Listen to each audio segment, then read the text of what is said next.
American companies are dialing into the long-distance phone market here despite heavy government regulation.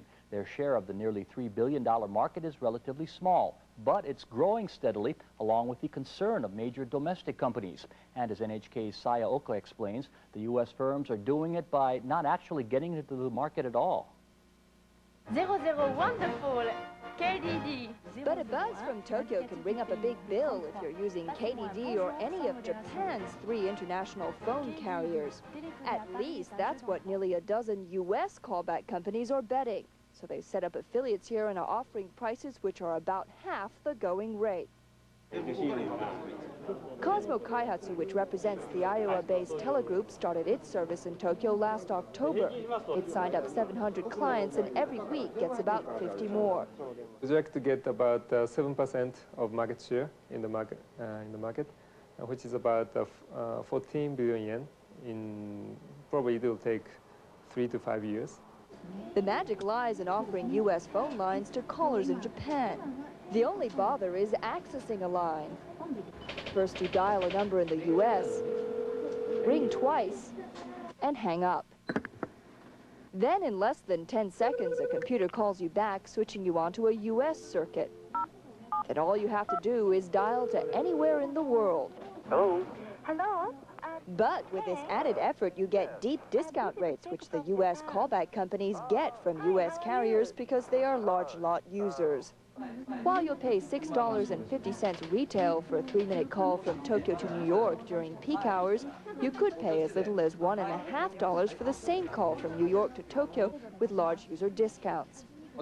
We make a lot of international phone calls, so it's good to see competition driving prices down. The use of this service has cut our phone bill by half.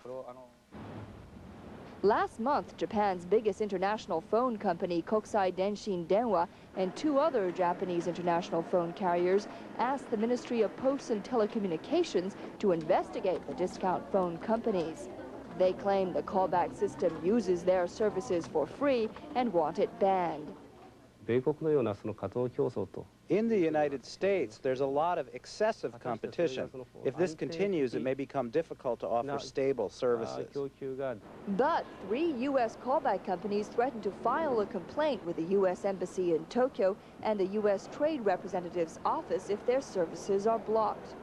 U.S. telecommunication market is entirely free to open the telephone company, purchase lines, provide service. As a result, there is competition, and the price comes down thanks to competition. South Korea, Argentina, and Costa Rica have banned the service, but industry watchers say in the current political climate, it's unlikely Japan can afford to do the same. Japanese government is encouraging common carriers to enter into the international call services. So asking people not to use this service is actually against the principle of deregulation. Phone deregulation started here in the late 80s when KDD lost its monopoly. 2 other Japanese companies have joined the waves, helping to halve prices. And as callback services cut back costs for the consumer, KDD's only sure way to fight is slash prices. Saya Oka, NHK, Tokyo. And that is Japan Business Today. Thank you for watching. I'm Dalton Tanonaka in Tokyo. We hope you'll join us again tomorrow.